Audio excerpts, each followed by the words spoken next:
Hello friends, welcome back to our channel. Friends, आज के इस शॉर्ट्स के थ्रू मैं आपसे रिवाइज रिटर्न से रिलेटेड कुछ क्वेरीज को डिस्कशन करना चाहती हूँ।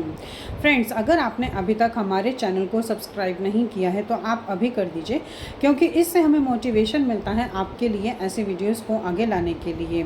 सो फ्रेंड्स, वीडियो स्टार्ट करते हैं। फ्रेंड्स, सबसे पहली क्वेरी ये है कि जिस तरह से CBDT ने असेसमेंट ईयर 2025-26 की ओरिजिनल इनकम टैक्स के रिटर्न को फाइल करने की ड्यू डेट को 31 जुलाई 2025 से एक्सटेंड करके 15 सितंबर 2025 कर दी गई है, तो क्या रिवाइज रिटर्न की डेट को भी एक्सटेंड किया गया है?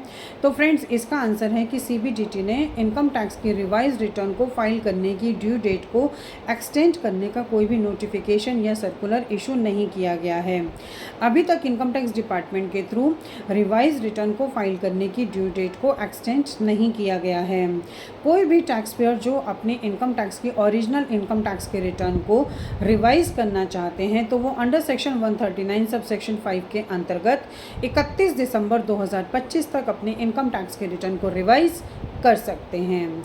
सेकंड क्वेश्चन ये है कि जो रिटर्न रिवाइज की जाती है ये किन बेसिस पे की जाती है?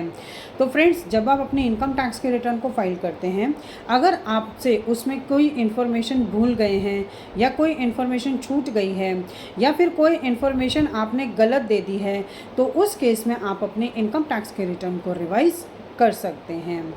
थर्ड क्वेश्चन कि जब हम अपने इनकम टैक्स के रिटर्न को रिवाइज करना चाहते हैं तो क्या उसके लिए ये ज़रूरी है कि आपकी original ITR income tax department के थ्रू प्रोसेस की गई होनी चाहिए?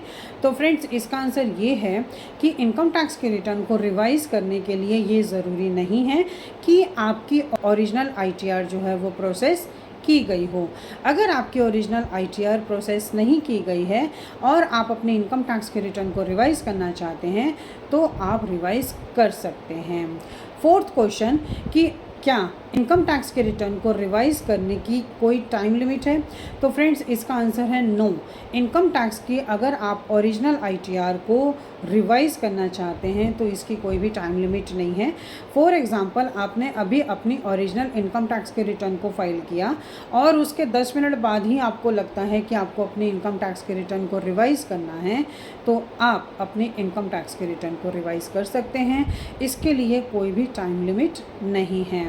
फिफ्थ एंड लास्ट क्वेश्चन कि आपने जब अपने ओरिजिनल इनकम टैक्स के रिटर्न को रिवाइज किया और आपने इनकम टैक्स डिपार्टमेंट से एक्स्ट्रा रिफंड क्लेम कर लिया, अब आप उसको रिवाइज करना चाहते हैं, तो उस केस में जो आपको रिफ़ंड है उसको कैसे आपको शो करना है, उसको कैसे आपको रिफ़ंड करना है? तो फ्रेंड्स, इसके लिए आपको क्या करना है कि जब आप अपने इनकम टैक्स के रिटर्न को रिवाइज़ करेंगे और आपने जितना ओरिजिनल इनकम टैक्स के रिटर्न को फाइल करते हुए रिफ़ंड क्लेम किया था, आपको सेल्फ असेसमेंट टैक्स में जाके उस अमाउंट को पे करना है और साथ ही आपको % इंटरेस्ट इनकम टैक्स डिपार्टमेंट को एक्स्ट्रा पे करना होगा। तो friends, I think revise return से रिलेटेड कुछ क्वेरीज़ हैं जो इस शॉर्ट्स के थ्रू मैंने सॉल्व की हैं। अगर इस वीडियो से रिलेटेड आपकी कोई और क्वेरीज़ होती हैं तो आप कमेंट बॉक्स में कमेंट कर सकते हैं। और फ्रेंड्स, अगर आप असेसमेंट ईयर 2025-26 की इनकम टैक्स के रिटर्न्स को फाइल कराना चाहते हैं तो आप स्क्रीन में दिए गए कॉन्टैक्ट नंबर्स पे हमसे कॉन्टैक्ट कर सकते हैं। आई थिंक ये इन्फॉर्मेशन आपके लिए काफ़ी यूज़फुल होगी। इसी तरह की इन्फॉर्मेटिव वीडियोज़ को कंटिन्यू देखने के लिए आप हमारे YouTube channel and WhatsApp channel Protex corporate solutions Vandana Raheja को सब्सक्राइब, लाइक एंड शेयर करना ना भूलें। Thank you.